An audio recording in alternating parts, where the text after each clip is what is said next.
Right, hello, welcome, good afternoon, everybody. I suppose also good morning, good evening, depending on where you are in the world and when you are watching this.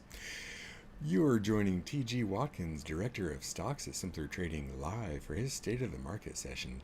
TG is unpacking the Moxie signals, the sector is gaining momentum, and his Q1 2026 stock setup sheet, giving traders a roadmap as the market sets up its next major opportunity.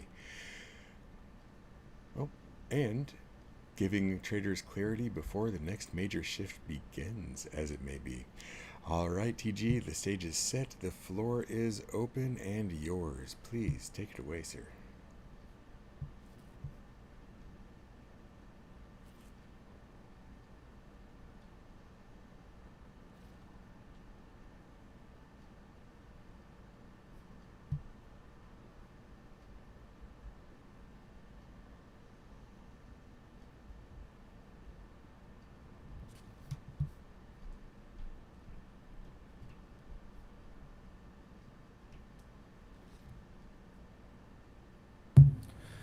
All right, guys, let me see if I got this up and running. I'm going to assume that Daryl stopped his introduction. I had to restart my browser here because I needed to make sure that I have to restart this thing in order to make sure they call it the firewall or something like that works. So, yeah.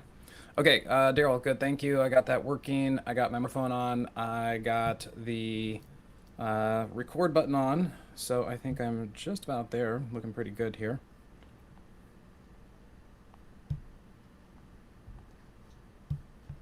Okay, let's see. One more thing here.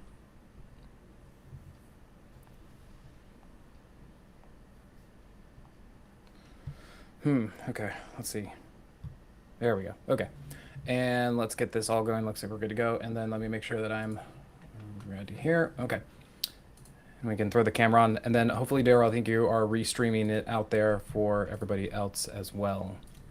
And looks like we got a good room here. Okay.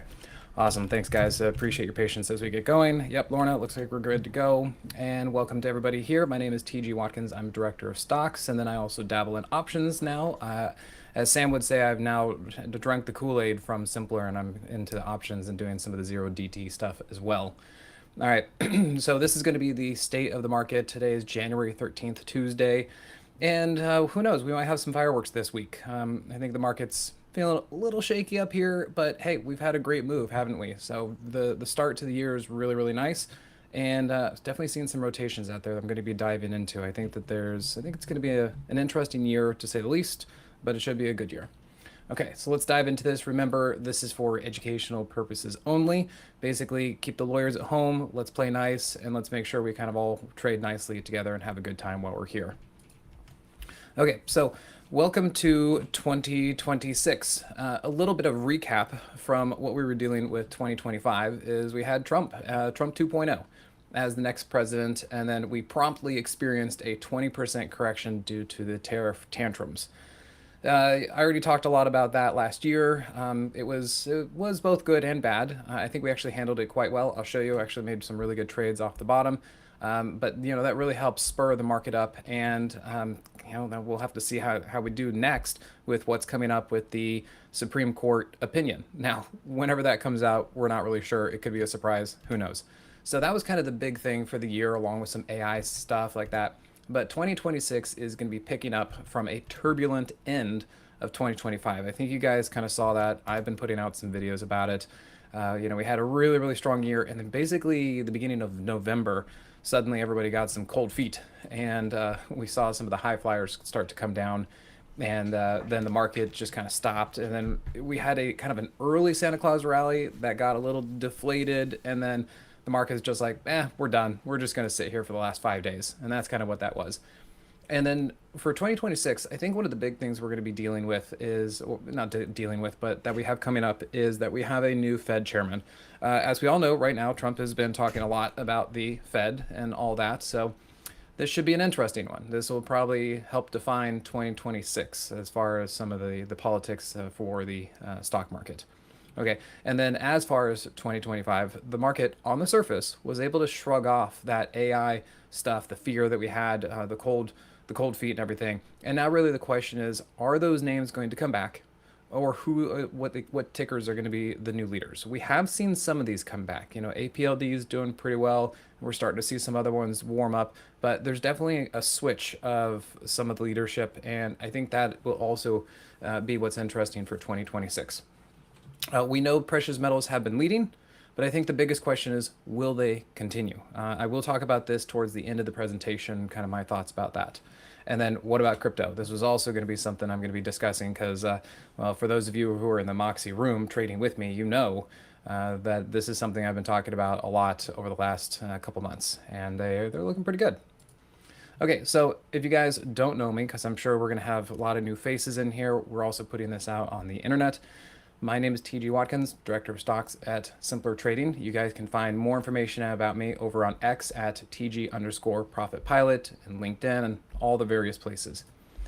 And then a little bit of the story that I like to tell about myself is that it was really my dad who got me into stock trading. You know, I think a lot of us have those influences or people who are around us, and he was one that he managed his own money. And when I was really, really young, he put me on his lap and we'd kind of look at stocks and say, hey, is this going up, down, sideways? And then he actually took me to my first seminar, which looked a lot like this. And it was actually in Texas. And we did this when I was 10, 11, 12 years old, something like that. And I didn't know what was going on and all these things on the charts and whatever. But I knew it was important. And I remember asking the presenters there, and I said, hey, is this possible? Can you really make money from all these things that are on the charts and screens? And they said, yeah, but you have to learn it. Like, nobody's born knowing how to do this. And he said, so that kind of encouraged me. I was like, well, if you can learn this, then it's possible. And if you can learn it, then you can teach it. And if you can teach it, you can learn it. So that was the whole thing that really inspired me, especially when things got difficult. I was like, okay, there's a way to do this.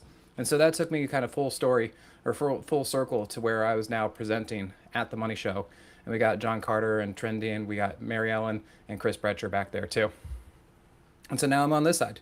And so this is kind of my path. I never expected to be here, and yet here I am. So it is possible to learn this kind of stuff. You just kind of have to stick with it and be disciplined. And then a little bit more about me.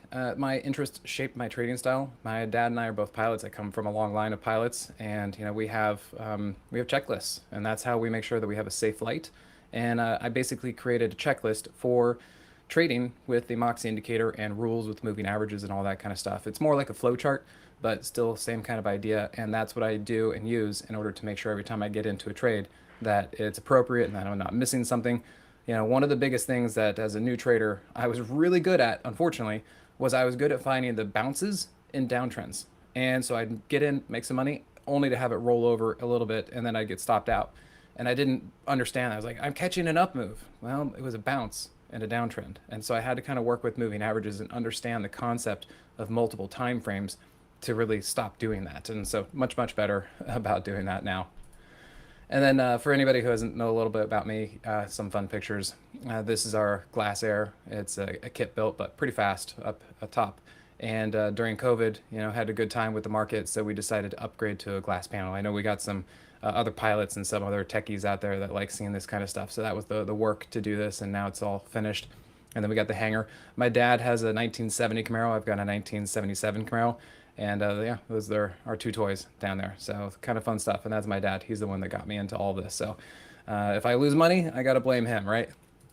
Okay, and then speaking of the tariff tantrum rally and all that, or the tariff tantrum lows, this was really beneficial for me. We were actually able to, in the Moxie room, we were able to go to cash basically at the top. I could see that something was happening with the market, it was rolling over. We went absolutely to cash, which was a great decision. And then as it went on, there were some telltale signs. Some of what I'm going to be talking about is, you know, we got a very active administration. We have a very active president. And I know it can feel like it's like trying to hit your head against the wall, trying to work with some of the things that come out of the administration. But there are things that we can do using technical analysis and using the Moxie Indicator to help figure out how to actually navigate this market. And that is how I was able to absolutely nail the lows on the tariff tantrums. And I went long, and you guys in the Moxie room, you guys know this. I went long SOXL call options, 30-day call options, and we had about 2 or 3 days left until they expired, and we nailed a 2,061% gain on that. And it was because there were some technical setups that told us that the low was in. They're repeatable. I can show you. They're there, and some of those things are what I'm using right now as we speak to catch some of these lows in the market and some turns that I'm seeing out there. That helped me bring in 420% in 6 months from the tariff tantrum lows all the way up here. And as I said, the end of the year, November, December was a little wonky. All the fun stuff kind of just fell off the face of the earth, but they're starting to come back. So I'm pretty excited about 2026 and how we can go forward with that. So yeah, as far as this trade, we turned $38,000 into 683. That was a good one. Okay, here's a little bit about what the end of the year was looking like. It was a little weird because I felt like the market was kind of getting locked up. Tax loss selling, tax loss harvesting.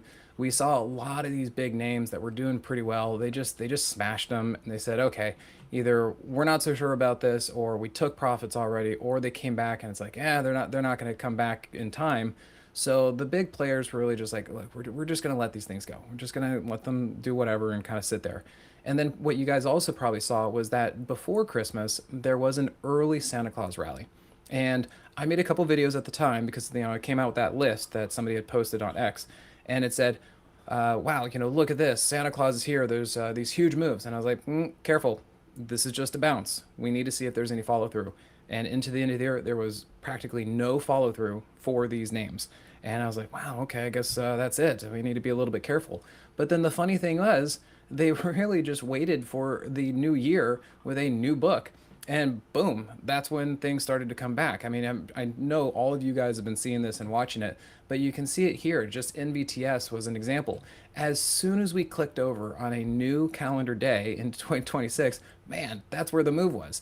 So it's not like this market was terrible or falling apart or anything. It's actually, they just had some structural things that they have to figure out as far as closing their books and rolling over to a new year.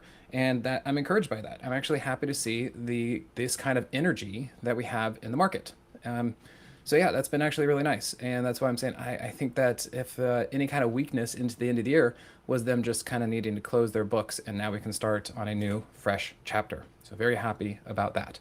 I also want to point out right there's a Moxie price trigger. So for those of you who don't know about the Moxie Indicator, stuff like that, just start looking at these charts. I want to post these with you for you so that you can actually see what I share on my screens, what the indicator looks like, and how I trade. And you can see right there's the Moxie price trigger right on cue. Okay, it's a pretty good indicator.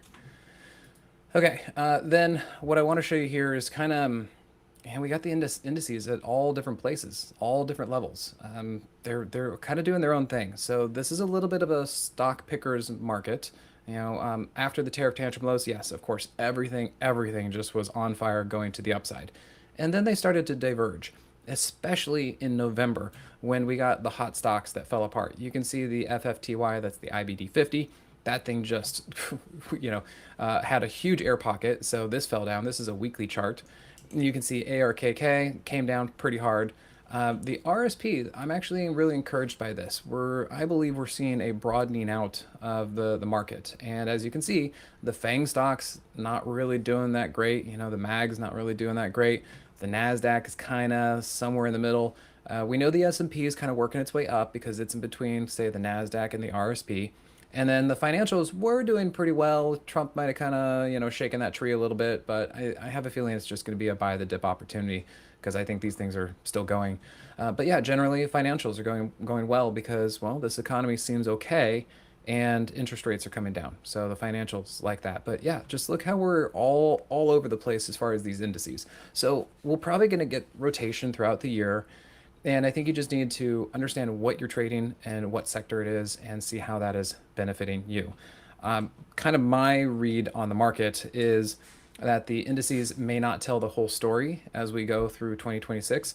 And I said specifically, I think the SPX could be a slow mover while many stocks under the surface could do exceptionally well. So don't judge everything off the index. I think we're going to have to emphasize individual stocks going forward with kind of an understanding of what of what the indices are doing and kind of which ones are doing it, because I think we're going to see everything kind of doing their own thing. So take it case by case. And so this is kind of what I'm saying. The mega caps are mixed. Each of them is performing based on kind of like what their narrative is. I mean, all of them are on different places. Okay, so again, we can't really trade anything as a block right now as far as that goes. The AI theme is still debated, but I do think it's coming back. I don't think this is over and done because, of course, this is here to stay. But I think that there will now start to be winners and losers. If you guys think about the data centers, TSSI, man, that thing got trashed, but APLD is doing great. Wolf, as far as one of the power plants, is doing great, but Galaxy got hit down. So yeah, we're going to start seeing kind of this divergence as far as the order flow and kind of what's doing well or what's not doing well. And as a part of that, you don't have to stick with the AI stuff. I think there's a lot out there that's working.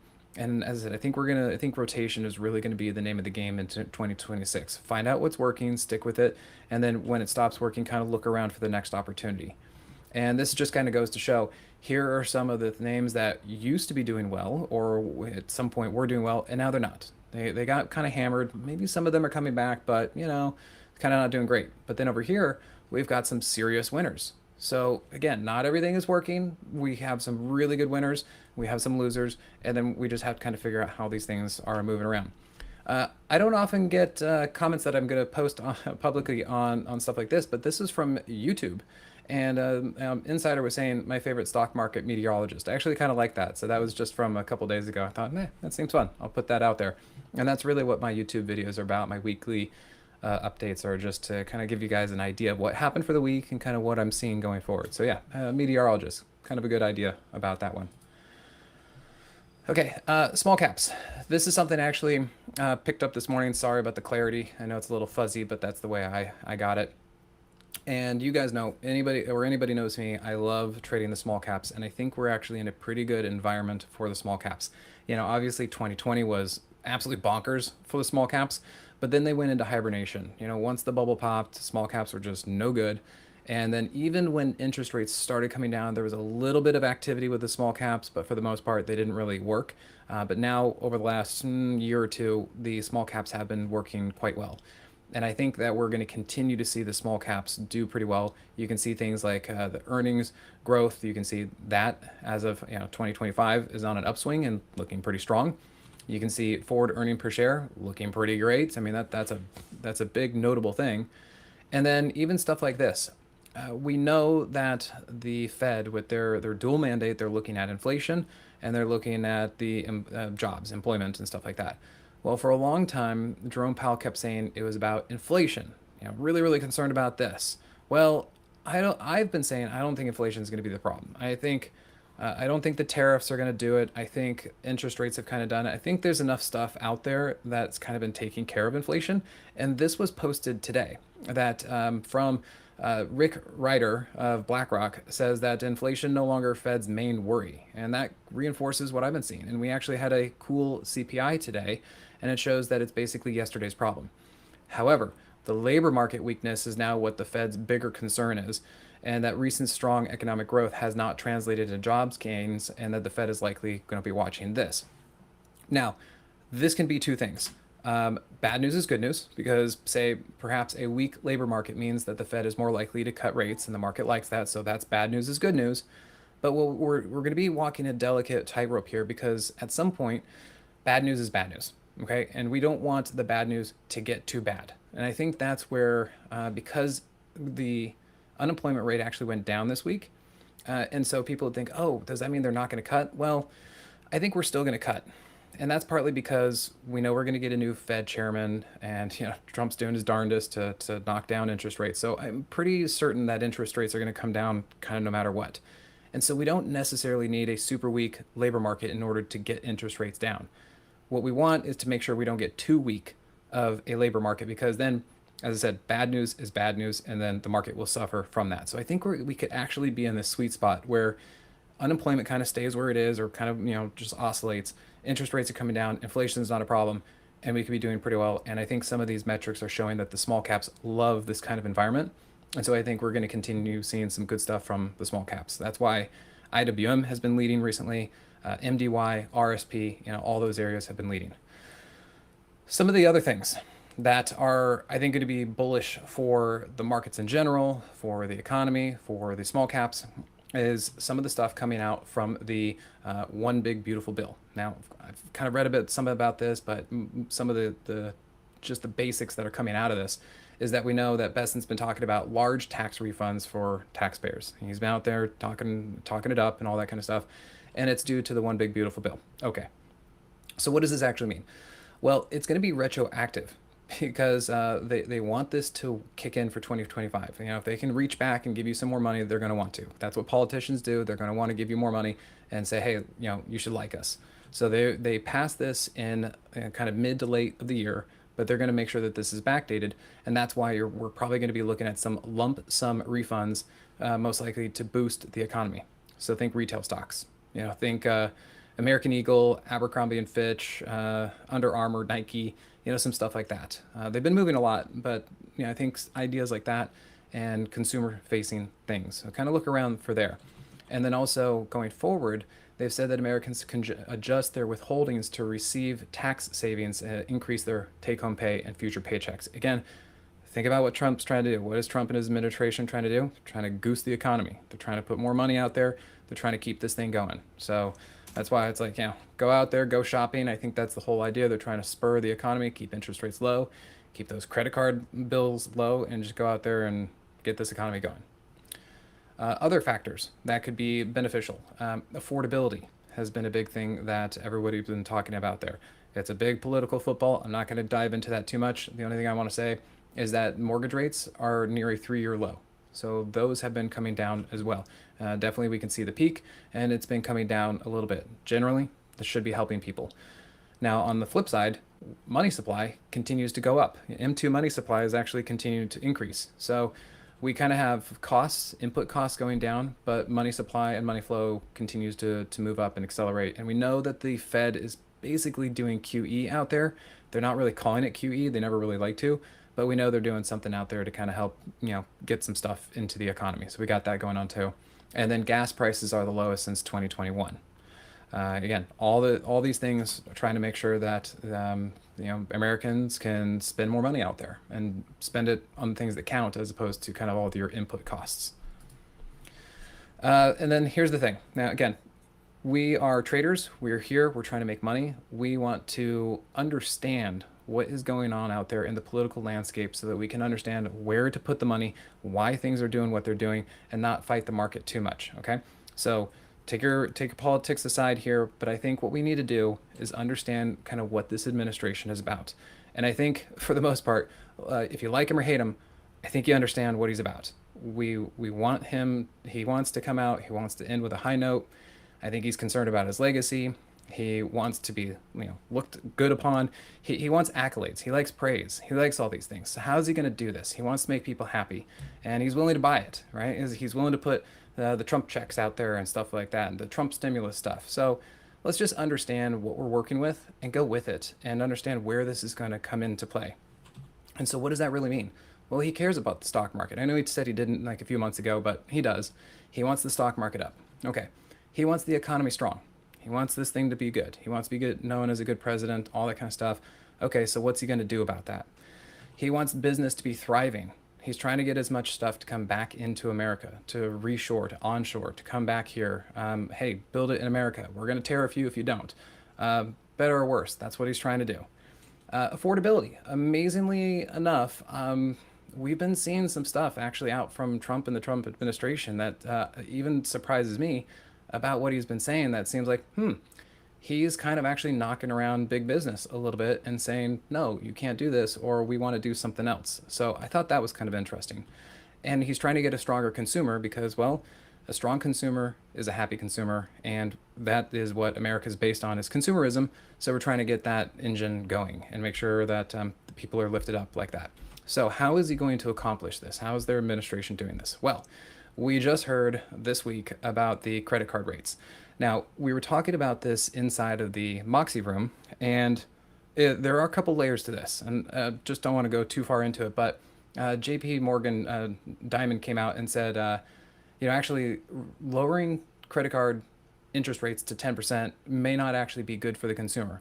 Partly because if the credit card companies, if they can't make enough money or protect their risk on subprime borrowers, then they're not going to borrow to them. So people who need credit cards may not be able to get a credit card. There might be a lot of things here, some unintended consequences. I'm not here to discuss that, but it is interesting to see something like that coming out. Okay, cheaper oil. We know that cheaper oil has been a thing. Drill, baby, drill, better or worse. Okay, we got that going on.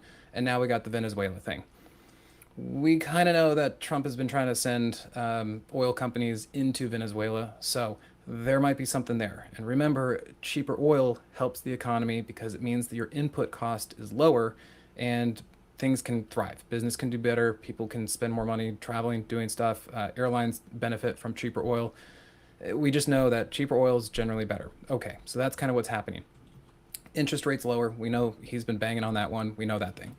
And then another interesting thing, and I'm going to talk about this one later in the presentation about our really, really good trade on the home builders, but him coming out and saying no corporations, no big corporations to buy single family housing, which I believe right now stands at almost 30% of the market. The corporations like BlackRock are basically 30% of the single home market, which, yeah, on the surface seems like that sounds like a good idea. Maybe we should get them out.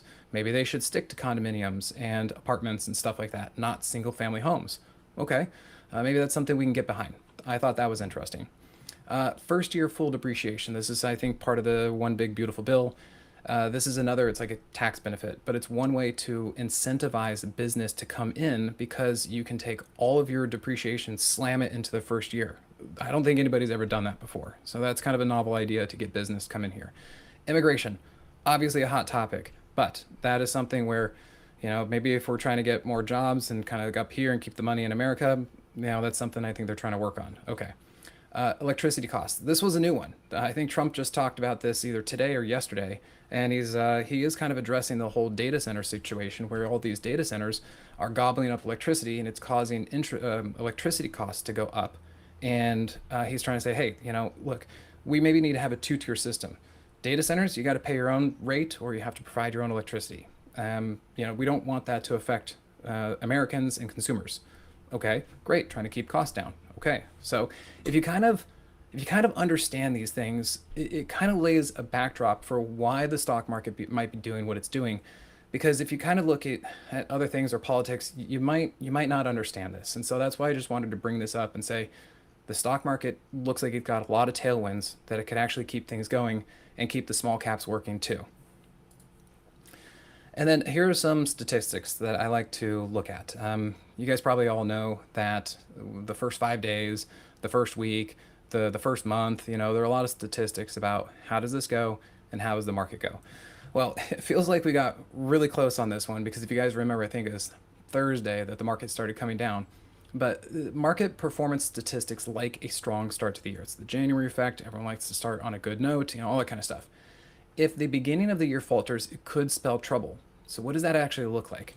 Unfortunately, the SPX actually closed on its fifth day at 1.11% up. So it's like it just barely made it because there is a big difference between 1% and just positive. And if you look here, the first 5 days of January, if it's over 1%, there on average, we have a 19% gain. Okay, this is also after a back-to-back 3 years of greater than 15% gain in the market. So we could be on our fourth year of a plus 15% market gain, which is crazy. Very exciting, very crazy, but this is nice. This is good statistics that we like to see. Compare that to if we were down for the year. No good. Okay, so we don't want that. And fortunately, we actually closed, 1.11. And then the likelihood of this to happen if we close above 1%, about 87% likely that we're going to be closing, significant double digits for the S&P. So momentum begets more momentum. Okay, whoops. But of course, we know this isn't going to be all roses and sunshine and all that kind of stuff. There's always going to be some noise. There's always going to be turbulence. There's going to be something at some point.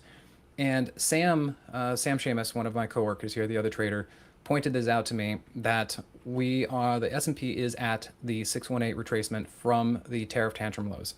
Now this isn't like baked in that this is absolutely going to be the top and this is where we correct from. It is notable that we should be aware of that. It could end up being some resistance. The market might have to digest it and kind of chew through it, and we could get some noise and some turbulence in through here. I will also point out that the Moxie indicator on the daily chart has been below zero. So what that is telling me is that energy and momentum is negative. It's below zero right now, despite price being over the 50 and price moving up. This could be a problem.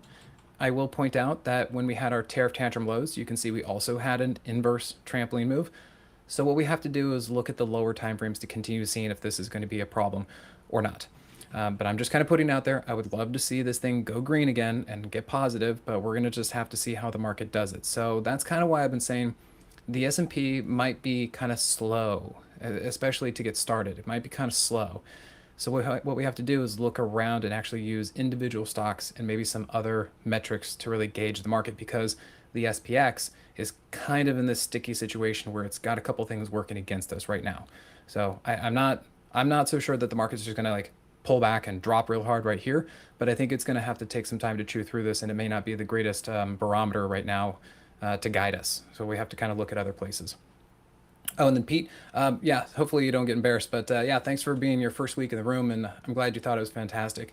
And you guys, if you aren't familiar with me, you're going to see this a lot. A lot of people comment on my teaching style. That's what I do in my room. I teach a lot. I'm always educating you guys. I don't just throw out trades. I'm always on the mic talking, teaching, showing you guys how to do this so that you can learn how to do these things too, and actually work with the tools and the metrics or gauges that I actually work with too. As far as when this correction or when this pullback or when some weakness might show up, this is fund strat. This is Tom Lee's fund, and they're kind of projecting that probably late summer might do it. I think that makes sense because of course that's seasonal weakness. We know that kind of August, September, October tends to be a little bit weak, and so I think that just putting it out there, maybe we should be prepared for that. I don't want to see too much weakness now. I'd rather see it later. Let's kind of get this year going and working, and we'll see about it later. To make that kind of work out, we can see here, we got some seasonal weakness, August, September, October. And then this is flow of funds. You can also see that the big funds, their flows also tend to come down August, September, October. So just reinforcing the seasonality of, hey, if we're going to get a big correction, if it doesn't surprise us earlier, and we haven't had a big correction over the next few months, then maybe kind of be careful around that time. We'll see how it happens. Just kind of throwing that out there. All right. Again, with the market tailwinds, we saw that the market and a lot of things came down November into December. This is the 20-day breadth, 50-day breadth, 200-day breadth. You can see that there was some weakness kind of coming into the end of the year here a little bit early. But since December, you can see we popped up again. Didn't really do anything into the end of the year from there. But now you can see here, actually probably should have put a current one on here. These are higher. We're actually doing pretty well in the 20-day. You can see we've been regrowing on the 50-day, and even the 200-day is starting to work out too. So really, I don't see any problems here. This is all looking pretty good until it gets overbought. We're getting close to overbought, but we've still got some room to go. So I'm pretty happy about what we're seeing here. Remember, new Fed chair, dovish, rates coming down. That should be a tailwind for the market. Breadth has been good despite those high flyers getting hammered in November.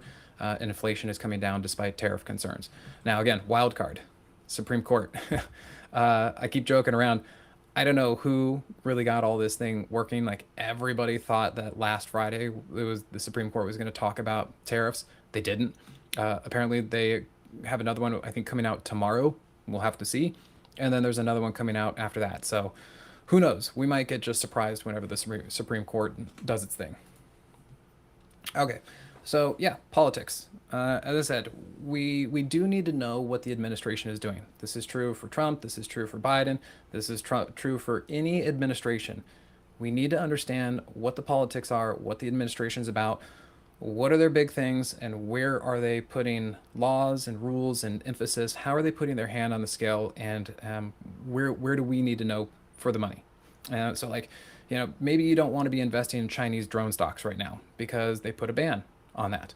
Okay, so we want American drone stocks. Great, let's go do that. They are doing awesome, and we're succeeding from them. We took a pretty nice trade on ONDS, and then back before everything fell, we were doing great with UMAC and RCAT and a bunch of other stuff like that. But again, if we just understand what's happening here, as part of America's tougher stance and desire to become more self-reliant, think about metals or rare earth minerals or energy, nuclear names, stuff like that. Now, I know some of them aren't great, but they're kind of coming back a little bit. The Trump administration is taking steps to ban and encourage various industries. So just understand what's out there and be on the right side of that. Okay. We got rockets, aerospace is doing great, robotics is doing great, and generally defense is feeling the benefit from all this. And so it's up to us, and what we do in the Moxie room is to seek out the biggest opportunities. And we do this then with a technical eye. We don't just say, oh, we think this sector is good, let's just be in it. No, we actually have to look for setups. Case in point, if you look at AVAV, this was, again, another one of those January effects. I mean, look at this thing. It was going down and then sideways, and as soon as January 2nd hit, boom, this thing exploded. But there was a setup, and this is what I call the Moxie trampoline move. That's when price is below the 50, but the Moxie indicator is above 0. And we've got a fair amount of these showing up in some other sectors that we are hot to trot about, and we're doing pretty well with, and waiting for them to pop off. So, but yeah, you can see, even coming from the end of the year into the new year, there was a technical setup using the Moxie indicator to show you that this kind of thing is here. And if you were quick about it, that right there, Friday, you can see Friday was the first turn. That was your defined proper entry if you wanted this. And then look at the move after that. And it's all because of the Moxie indicator and the rules that I give you guys. And then you can see ONDS, nice breakout here. This is a weekly chart. And yeah, we captured a good chunk of that on ONDS. So really, really big mover as far as kind of the drone space. Okay, home builders. This is another one. This is another one that I've been tracking for quite some time. Interest rates coming down. Shouldn't that be good for housing and home builders? Yes, it was initially. This was kind of the first move. This was the first idea with rates coming down. And we actually, I think the market knew this was coming as far as interest rates. And so they front loaded this and actually jumped ahead of interest rates. So this is where it was a little bit tricky, because as interest rates were being lowered this last time, XHB and Nail, the home builders, were actually pulling back. And I think this is one of those things where it's like buy the rumor, sell the news.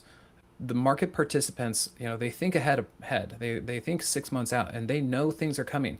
So they run them up in ahead of that, such that when you actually do start getting interest rates, this thing was coming down. And for those who are not trained in this and not quite experienced in kind of these mismatches, they'd be thinking, oh, rates are coming down. Shouldn't this be up? And then they get stuck in something like this.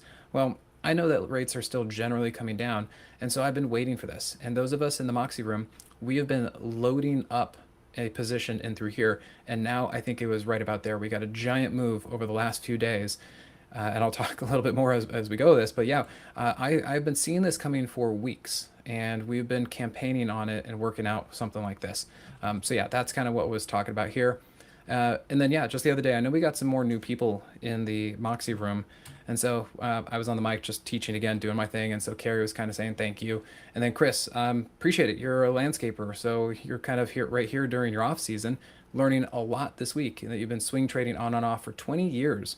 And that the Moxie indicator has been the missing link in your trading.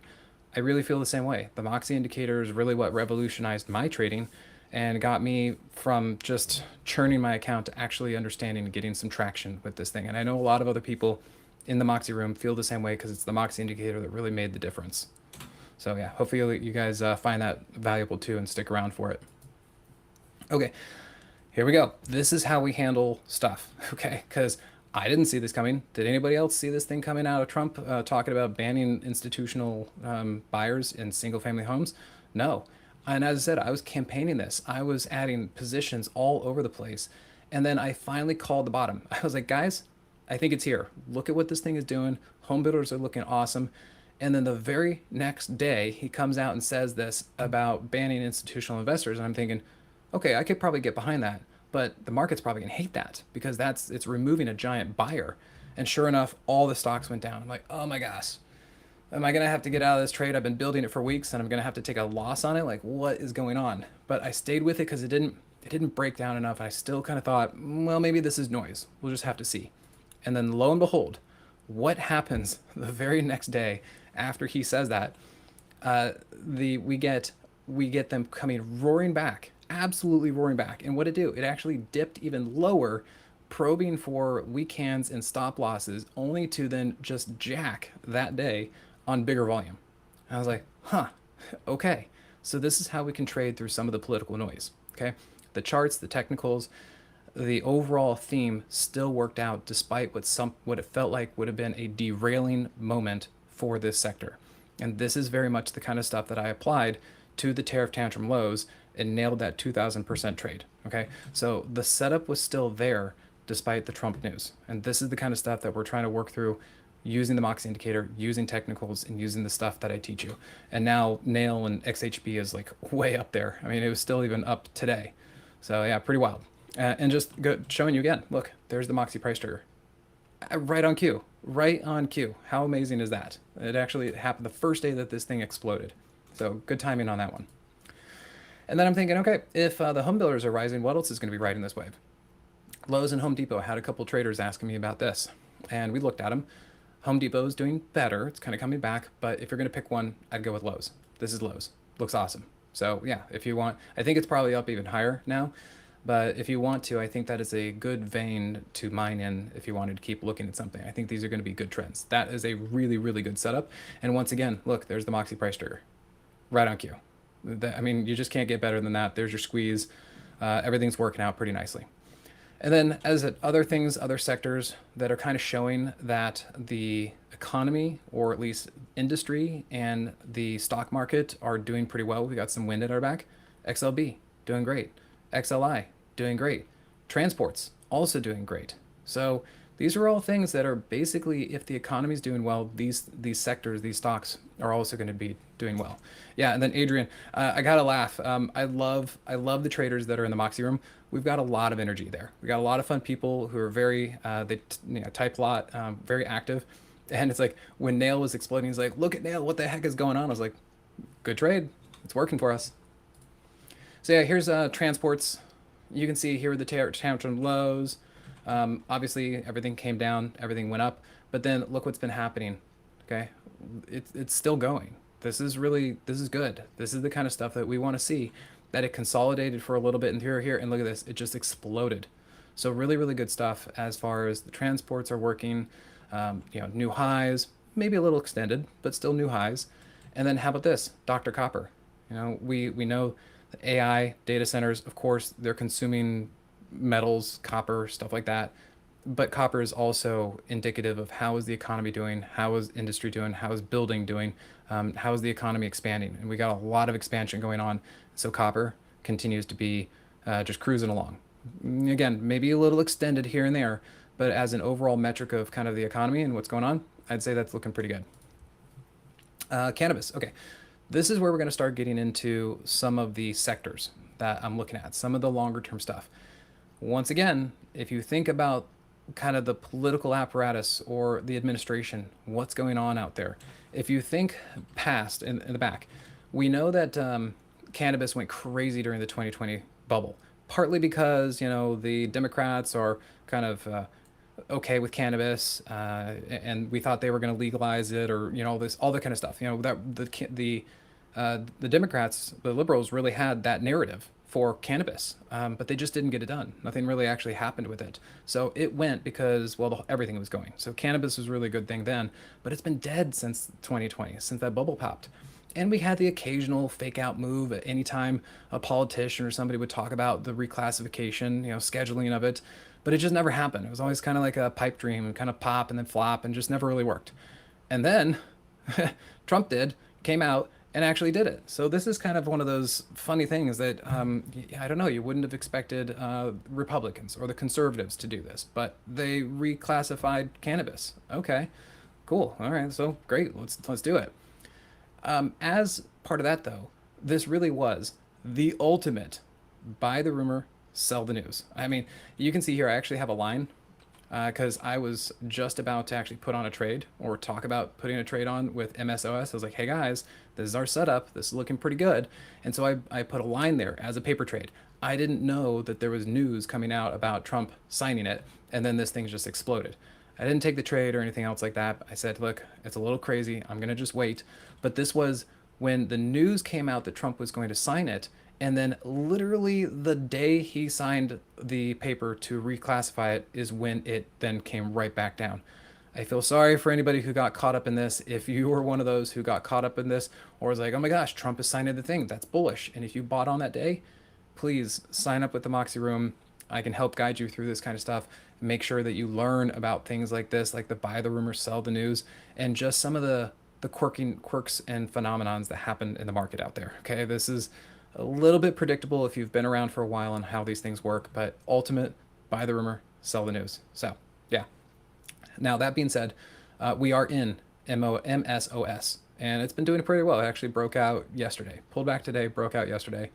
Generally, I think this is looking good, and the reason is because I think now the politics have changed. They are working on rescheduling it.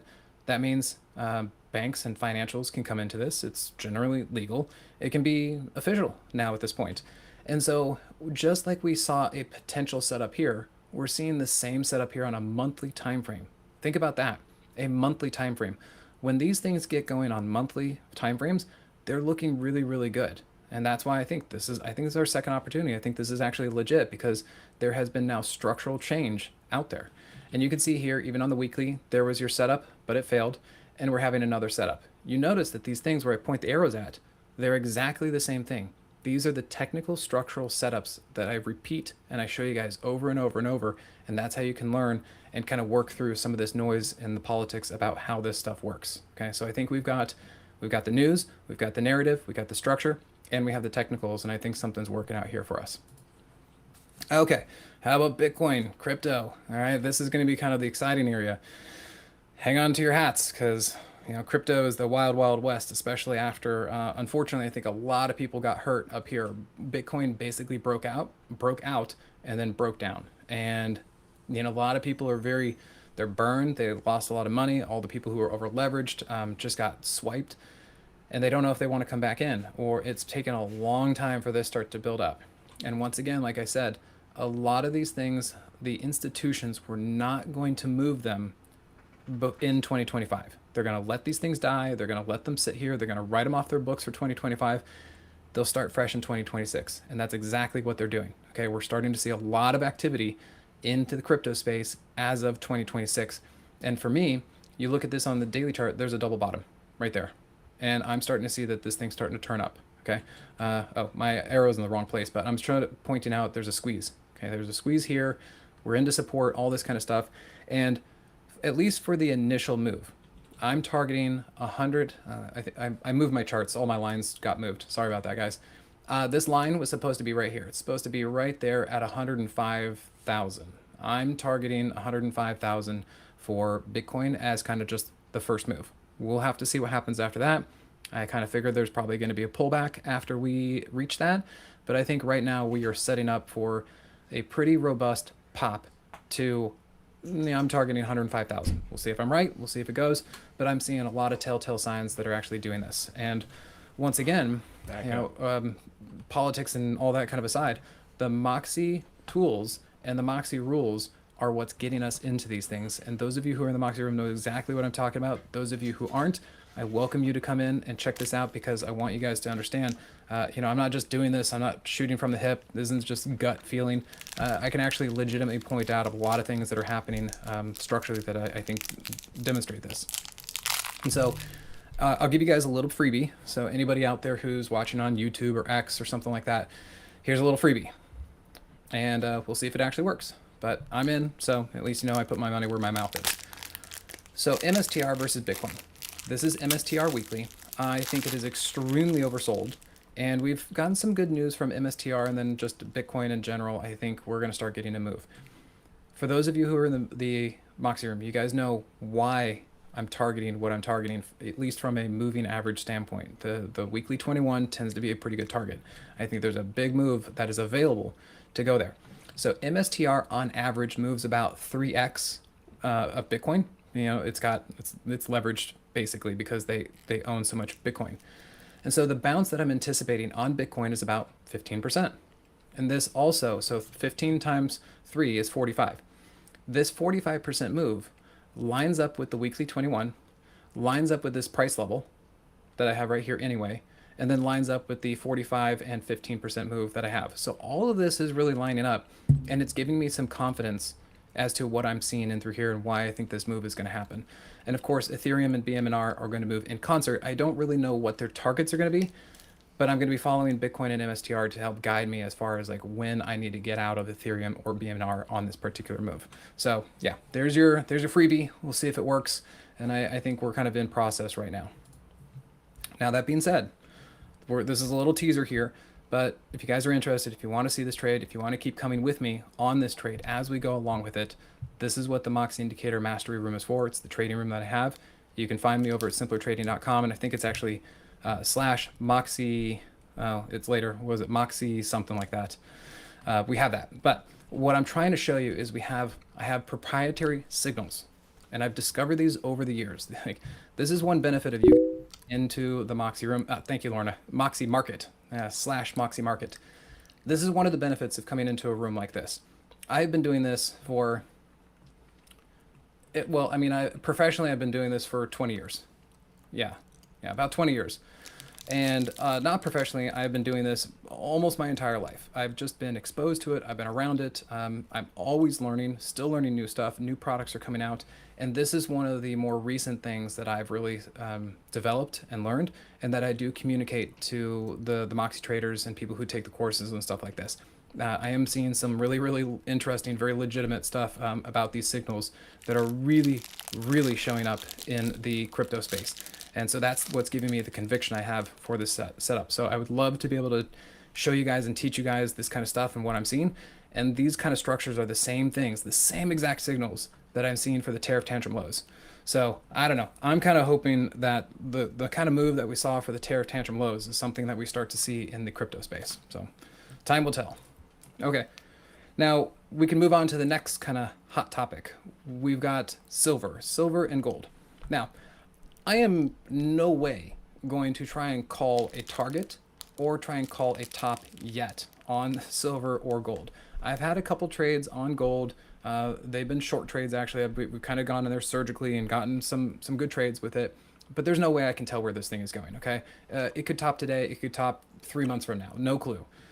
But what I do want you guys to know, a little gentle reminder, that parabolic runs don't last forever. It's kind of like that old phrase, the bigger they are, the heavier they fall, something like that. The faster, the faster that these things go up, the faster they come down. I just want you guys to know this and be safe about this, because if you're trading these things, ride them until the wheels fall off, but understand that when the wheels fall off, at least for silver, they fall off in a big way. Okay, so just understand this goes back to the 1980 as far as this one.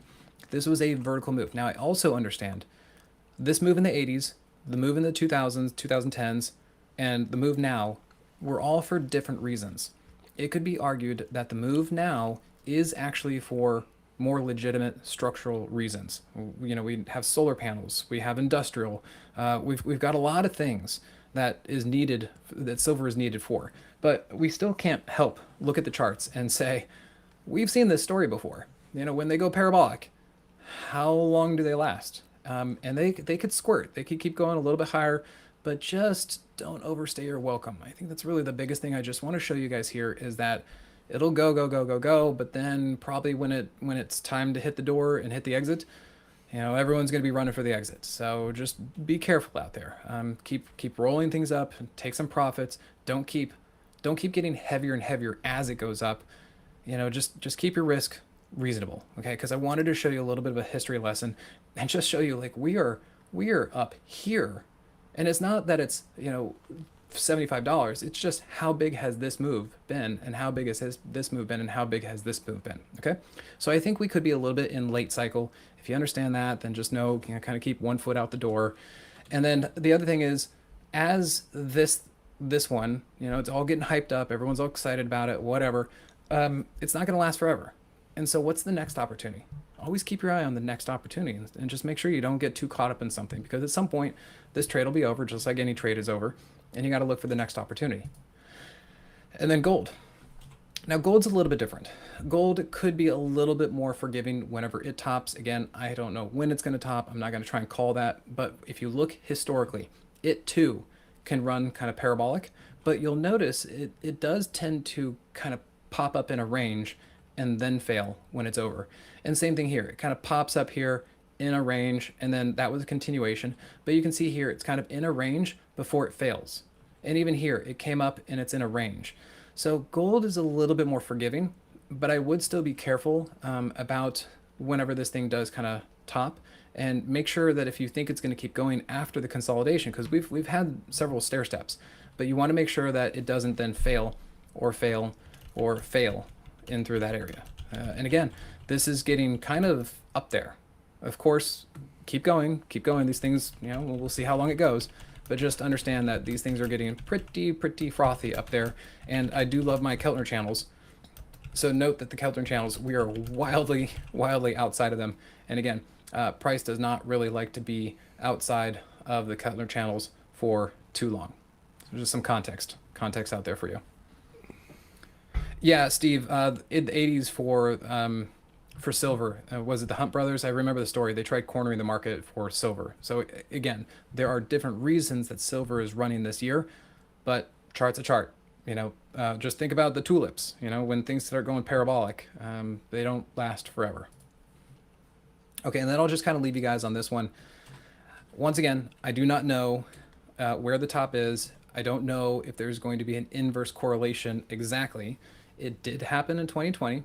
We'll have to see if that repeats. There could be kind of interesting, but I do think that whether or not this comes true, I think it's fair to say that gold is very high, and I think Bitcoin is very low.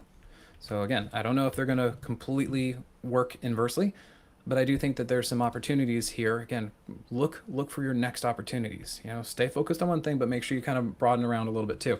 So I think crypto is due for a big bounce, and it is just food for thought. If the precious metals happen to top in the near future, don't be surprised. And we'll see if actually Bitcoin and crypto actually start going up as precious metals come down. If they both go up, hey, great. Keep the party going. Now you got two things you can trade. But if we do start to lose the strength in precious metals, but Bitcoin's doing well, then I just want to kind of show you that I've at least pointed it out here, and hopefully you've been able to do something about it. Okay. So that being said, if you guys are interested checking out what I do in the Moxie room, we've got some specials here, and want to show you some of the really happy people in through here. It is a fun place to be. I am chatting away all the time. I'm on the mic an hour and a half, 2 hours sometimes. It kind of depends on how long we've been talking, and we really have a lot of fun people in the chat. This is just some examples. We got some of the main players, Brighter Side, Emil, Larry. You guys kind of talk a lot. I love it to see you guys out here. You'll see that a lot of them talk again about my teaching and what I do. So if you guys want more than just an alert service, if you want somebody kind of who helps guide you through these things and helps show you how to do this, and how to actually read charts, how to use the Moxie Indicator, how to just look all this stuff. I look at all the stocks that you guys ask for, and we watch them day in and day out and actually talk about them. And I guide you right into or right out of some trades, and we talk about this stuff. But yeah, great teaching, education, analysis.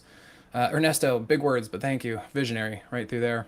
Larry, I know you had a couple good trades in through here. AMDL back in the day, that was a nice one. And I was like, oh yeah, that'll pay for it just a few times. And then anybody who likes to day trade. Scott was even saying that the Moxie Indicator on short time frames was really good. So he's using the 2 minute, and he saw it coming using the Moxie Indicator. So again, I teach a lot of swing trading, but I also teach day trading, and the Moxie Indicator is great for day trading as well. And then surf fishing, he was kind of commenting on leverage stocks. That is another big thing that I work with, are all these newfangled single stock leverage ETFs. And I'm working along with that.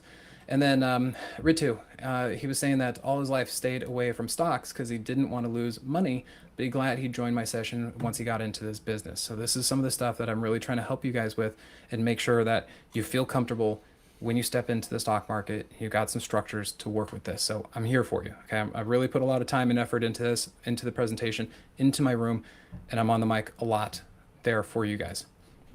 So what you can see here, we got the live alerts. I give a lot of education through that. Make sure you guys are up to date. I know a lot of people can't be at their computer all the time, so I try to give good guidance as to what's happening so you can kind of expect what's going on with the market. Interactive Q&A. Guys, anytime I'm on the market, talk to me, ask questions. Let's see what's going on. We'll talk about the news of the day. We'll talk about some fun things. I'll show some pictures if I went on vacation. We do airplane stuff. I'll show you some loops and rolls. It's a good time, you know. And summertime, we're out there boating, kind of doing some fun stuff there. And then lots of member resources if you guys want to step in and kind of get up to speed. There's a lot of stuff to just check out there. So here's the special.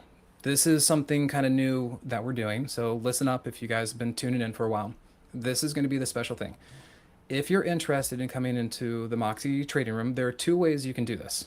The first one, which is kind of the standard one, you can just check it out, $7 trial for 30 days. However, if you like it and you want to actually sign up for the room, you're going to be renewing at the standard $247 a month. Okay, so you can kind of take your little feel, see how it goes, and then you'll be paying a little bit more if you're like, man, I love this. Why didn't I get a better deal? Well, here's your better deal. If you want to take a leap of faith and you like what I've been talking about and you like what I've been doing and how I show some things and you appreciate those testimonials, the special we're going to be running. You skip the $7 trial and you jump right in for $197 as long as you keep renewing. Okay, so that's the special deal here. $197 a month gets you instant access to everything. Okay, everything we do, everything I do, all the material, jump right in, hit the ground running. As I said, I think we've got some good sectors that are starting to work up. I think we're seeing a lot of activity. I'm happy and excited for 2026. And I'm seeing some long-term trends that are starting to set up that I really, really want to just keep picking away at as they continue to go. I believe that there is even a bonus in here. Let me, I'll get to the bonus. I'll show you guys because there's even a sweetener bonus if you guys sign up for the 197 now. So we have, this is just kind of showing you guys, I'm on the mic a lot. I'm actually on twice a day sometimes. So if you guys need help, if you need support, if you want to feel like you're connected out here, I'm on the mic a lot. So Eric and Chuckle Cartel were talking about, been here a year and a half, best room ever. Love you guys, appreciate it. Glad you guys are happy about it. Let's see, I know one of these, yeah. Maybe the team, maybe Mirzik or Miranda, can you guys help me? What was the bonus that we were going to be doing? I know weren't there two classes that we were going to be including about this? I'm trying to think where that was. Oh, is that what we just called it? Okay, so I guess this is what it is. Choosing the right stock. That is the webinar class that you guys get a freebie bonus for. I even thought there was one more other thing. Yeah, I thought there was one more thing that we were going to offer in there. But either way, we want to make sure that if you guys sign up for the $197 a month right here, right now, you're going to get an extra bonus class plus a few other I thought there was one other thing. So whatever, that's the team setting things up for me. You know, I trade stocks, they run the promotions, but that's how we're looking at it. So once again, if you guys want to just kind of, dip your toes in, check me out, see how it's doing, you can do a $7 trial for 30 days, but you're going to be renewing at $247 a month, okay? And no extra bonuses. But if you come in here, $197 a month, right here, right now, you get the extra class, and then you can just hit the ground running. And just so you know, if it's a little expensive for you guys, PayPal does offer credit, 0% interest for 6 months if you need to finance that. We want to make sure that you guys can gain the kind of access that you want. PayPal is really great for that, and they've been running this thing for a long time. Okay, so I know some people have taken this, and it's great. Hey, why not finance with free money, right? 0% interest for 6 months. And if you guys are interested, remember simplertrading.com/moxie-market. We got the logo down here, and then support. We got our phone number and our email. Okay, so gosh, I tell you, sometimes it is amazing how I make these things exactly an hour. I just make information, and then it actually lands out to be an hour. I just don't even know how that works. It's amazing. So anybody have any questions out there? I know we've got people on YouTube and Facebook. I'm not seeing that right now because we're actually running this through a restream. But anybody in the room, if you have kind of questions, let me know. Oh, Woodstock. You haven't heard of? Oh, I was gonna say Woodstock. I know you. You should know all about the elf shoe. Yeah, no, today I wasn't really talking about setups. Today was a market update, just trying to give you a big picture thing. If you did notice, when I showed the Bitcoin stock, there was an elf shoe there on the daily chart. So there is, crypto's got an elf shoe. And if you know what that means, I think we've got some good moves showing up. Let's see, what percentage of time do I devote to SPX 0DT? Honestly, my preferred is I'm a swing trader. That's really where I like to put my time. And right now the market's doing very, very well. So I really kind of keep myself busy with the swing trade stuff. As far as 0DTE, when the market gets messy and volatile, that's kind of the best time to get into it, to do 0DT, because either the VIX is up and we got bigger premiums, we've got more movement, and that kind of works. So that's kind of how I ebb and flow with the swing trading versus day trading. Is I like to day trade actually when I'm kind of low on my swing trading stuff, if I don't have a bunch of positions going, and if the market's kind of messy because there's just more movement and the VIX is up. So, but what I am happy to do, Woodstock, is that if you want more 0DT stuff, when I'm on the mic, happy to talk about it and teach you about how this works, and we can watch it and see if there are any opportunities as this goes on. To be perfectly honest, sometimes the subscribers actually come up with, they'll be like, hey, something over here is moving. Can you go take a look at it? I'll be like, oh, yeah, I'll take a look at it. And then maybe we'll go take a trade on that. Or they'll ask me a question like, oh, shouldn't we be doing this? Or hey, this is coming up into resistance. And I'll come take a look at it and be like, oh, yeah, that's doing that. So yeah, thanks for the tip. Let's go take that trade. But yeah, that's kind of how it works for me as far as the balance on that. Let's see. Kanesha, what does the free session entail? I'm not sure what you mean for the free session, because well, if you're talking about maybe the $7 trial, you just come in for 30 days. You step right into the Moxie room and you get to see everything I do and what I talk about for 30 days. But if you like it, you'll just have to renew at the 247.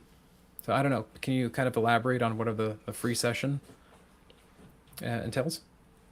Hey, Lulu, haven't heard from you in a while, man. Good to see you. Let's see, Bitcoin just had a launch up and it is going up currently, and I'm in that trade. It's a trampoline. Yeah, trampoline. I know you love those trampolines, don't you? Lulu, I totally agree. As part of that, have you looked at Coinbase? We also had a trampoline move on the hourly chart. So I think all of crypto is looking pretty strong right through here. So I don't know exactly what the theme of that's causing it to move, but the charts are there and I'm loving it. So yeah, you love it. This is great. I'm very happy about that. Oh, BW, let's see. You think she meant bonus session. The bonus session, this is just a stock, or sorry, a video. This is a pre-recorded video that I made. It's kind of like a miniature class. I think it was about an hour long or something like that.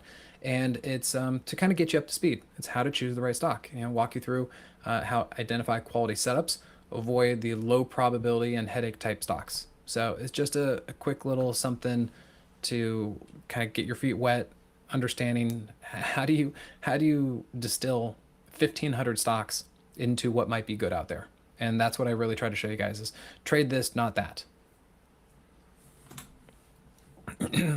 Let's see, Steve, what about my comment on Fort Knox? Any thoughts on that? I didn't see this. Let's see. Oh, Trump said he wanted to visit Fort Knox. Crickets, since that news came out, wonder if Fort Knox was empty. Yeah, yeah, what did happen to that? He was talking about wanting to go visit Fort Knox several months ago, right? And I think they kind of got close, or did they have some of his associates go, some other people in the administration go? I don't know. I don't know what happened to that. But we're kind of at the mercy of politics, right? Don't we? If they don't want to talk to us about something, they just kind of drop it, right? Like, no, you didn't hear that. Yeah, good question. I don't know. What did happen with that?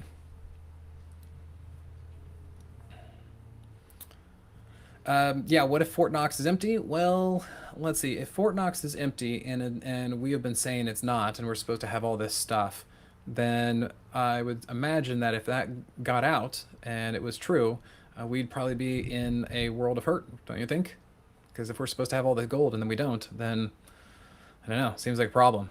So yeah, I don't know. Maybe, are they sweeping under the rug? I don't know. Or did wiser people say, "Hey, maybe we shouldn't bring a bunch of cameras into what's supposed to be the most secure place ever and let people see the secrets of how this thing works"?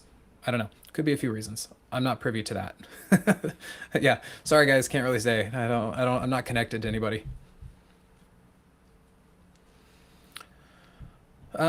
Stas, let's see. So were you asking if she was referring to this? Yeah, skip the trial. So once again, if you do this option, all you're saying is that you want to subscribe to the Moxie room starting now on a monthly basis. So you're going to start spending $197 a month now, and it just means that you're not going to do $7 for 30 days.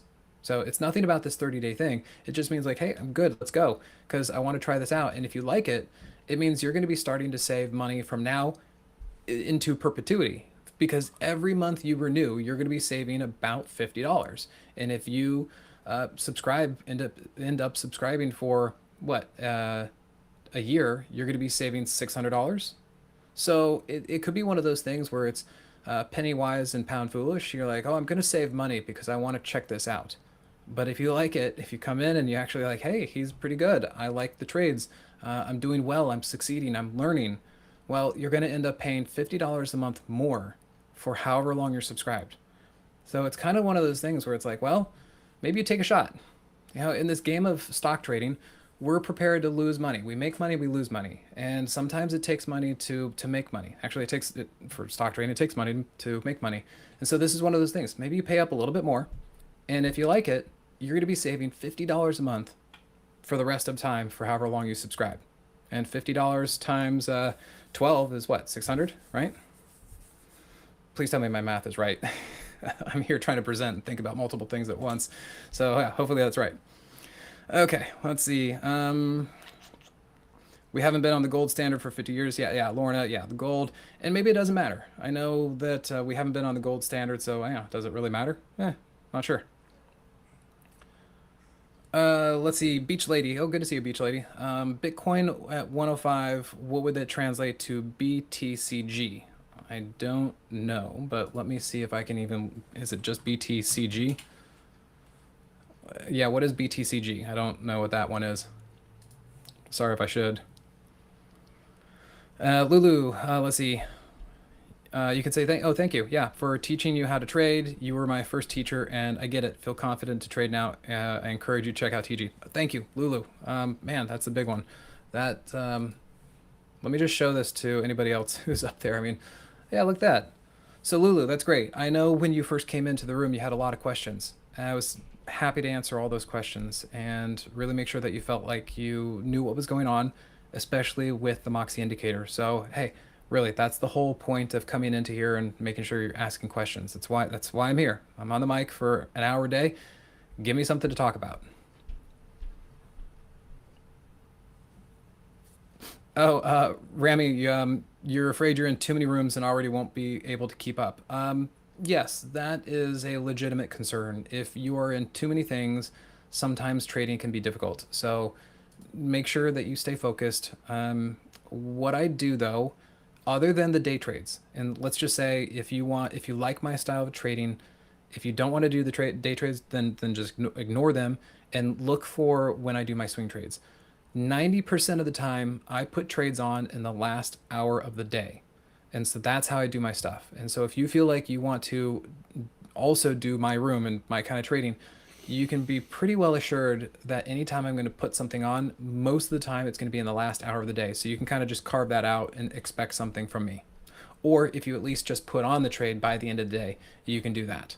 So that's at least how I try to keep my trading pretty consistent and stuff. Yeah, Ole, I'm hoping MSTU, MSTR will be a super trade too. Yeah, me too. That's what I'm looking at as well. Oh, Beach Lady, GBTC. There we go. Yeah, GBTC. Let's see, where would that correlate to? I'm kind of thinking, let's see, where is it here? So I'm kind of thinking for GBTC, if Bitcoin is at 105, GBTC is probably going to be 82. I'm kind of targeting this area right there. So 80, 81, 82. We'll see if that can kind of happen for that one. Oh yeah, Remy, you catch all my YouTube videos. That's great. Yeah, do your best. Stick around as much as you want. Check out my videos. And if you find that you've got some more bandwidth, like if you cancel another room or something, come over here. We may or may not have the same deal, but yeah, you're familiar with me. You're connected, so that's cool. Stay in my orbit and see what you like.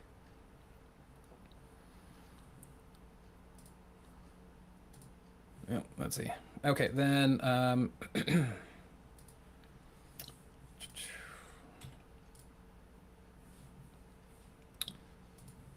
okay, then let's see. We got one more question over here on YouTube from Scott. How long did it take you to be consistent, and was there a point where stock trading was your main source of income?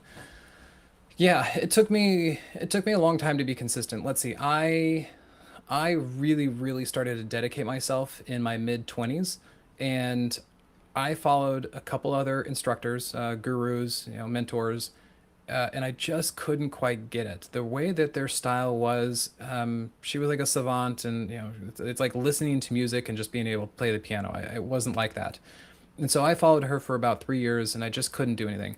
And then I kind of broke off, and that's when I started tinkering with indicators, and I made up the Moxie indicator, and I got that thing working, and I saw that, and I was like, whoa, there's something here. There really is something here. And then it took me about a year to actually learn about the Moxie indicator. So even though I kind of came up with it and like refined it and made it and all this kind of stuff, I had to learn it. It actually had to teach me how it worked. And that took another year for me to kind of figure this out, figure out the rules, because I was starting from scratch. I mean, I just created this new indicator and now I don't even know how it works. I had to observe it through, a year. And then I was kind of treading water because those first 3 years I was losing money. And then I was treading water once I first got the indicator. And then after that, then I really started to make money.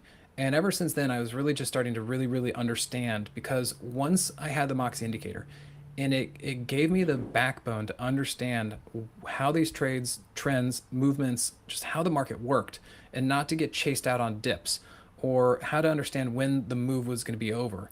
That is when I really started to understand the market and get consistent. And so I would say it really took me a year, and then I'd started doing better after that. Once I actually had the right tool. And hey, maybe the Moxie indicator is not right for you. Maybe I'm not right for you. But the whole point is you got to find something that resonates with you. And when you finally find the teacher, the coach, the tools, the indicators that are right for you, then you'll start succeeding.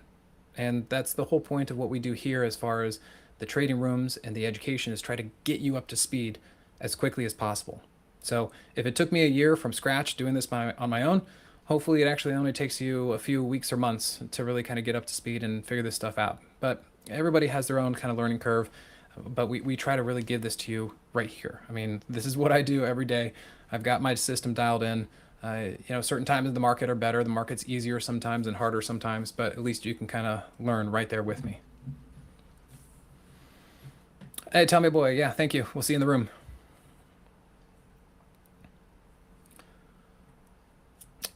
Let's see. Ole, why is that so good? Yeah. So of course, I got a little secret sauce in the Moxie indicator, but basically it's a momentum based indicator. And the thing that I was trying to understand is I always liked the idea of divergences and things to figure out. And then I understood, because I'm a mechanical engineer. And so that's where I come back, as my background is mechanical engineering. I'm like, how does this stock market thing work? And what I was trying to understand, this concept of divergences, and really what it told me was you have to figure out momentum, and momentum is really just rate of acceleration or deceleration, lack of acceleration in that case. And so what I was trying to figure is, how do we kind of dial this in? And so what I was able to do is come up with an indicator that told me what the rate of acceleration was of price from time frame to time frame, from point to point. And you can plot that acceleration. And then once the acceleration starts to decelerate, then you can kind of figure out the difference between the two. And that's where you get the divergences. And that's how the Moxie indicator tells us that we're going higher, but on less energy. And that's a divergence. It's going up, but it's going up with less acceleration. And that's when you need to start watching out about the end of the move. And you can flip that around and say the same thing for an up move. When price is going down, if you see that it's going down with less speed, then it might actually be starting to slow down and actually turn around to the upside. And so, that's pretty much how the Moxie indicator works. HS, is the Moxie indicator updated periodically? No, actually, the core mathematics in the Moxie indicator have not changed in years. Not since I started this. Sam and I tried tinkering it for a while, and I came up with a whole bunch of different things. And I just said, you know what? The OG is it. I have not changed the math on this thing for 15 years. No, it is the same Moxie indicator. Now we've added a few bells and whistles, and we've added time frames, but the same Moxie indicator is there, and no, I don't change it. And that is the whole point. It is the same stuff all the time, over and over and over, and I love it, and that's all I have to do. It's the same stuff. Just apply it to the market, have a good market, and then just interpret it properly, and that's it. So, yeah, no, I actually take pride in the fact that I don't update it because it works. You know, if it ain't broke, don't fix it. Yeah, chuckle, jinx, man. And we both said that at the same time. Ole, yeah, oh, okay, you bought it and you're studying every day. Yes, I agree. Best on the hourly chart. I do love the hourly chart. It is, I think the hourly chart is the best middle ground between the 15 and the daily, and I think that is the sweet spot, is the hourly. If you want swing trading, hourly chart is the spot. Okay, Ole, U.S. oil on daily long Moxie. Yes, I saw that fire today. We actually had somebody in the room ask me about that. Right now, I'm just going to say it's a move. I can't say that it's a trend because if you look at the daily 50, it's still in a downtrend. So I don't really trade oil.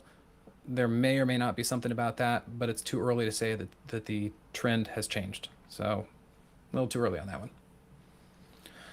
Okay, guys, looks like we're kind of out of questions, which is great. I'm happy to answer all of them for you. And really, guys, take me up on this special. It's a good deal. You know, spend a little bit extra if you like it. You're going to be saving way more money in the future if you stick with this. And I think it's just it's a good deal for you. Other than that, I look forward to seeing a bunch of new names and faces and handles in the Moxie room over the next few days. If you do, come on in, say hi. And when I'm on the mic, I'm exactly like this. We'll talk about it. I'll help run you through some stuff, and we'll give you a crash course on the Moxie indicator if you want it. Otherwise, just dive in, and it's going to be like osmosis. You guys are going to spend time in the room. You're going to see how I do this, and you're just gonna absorb it. And every day we talk about the market and we learn about it. Okay. So other than that, thank you guys. Appreciate Mirza, Lorna, Renda. We got everybody out there helping to keep this motor running as far as Simpler and our rooms and our presentations. So thank you for keeping it smooth. And as of that, good luck to you guys out there, and we'll see you back in the room.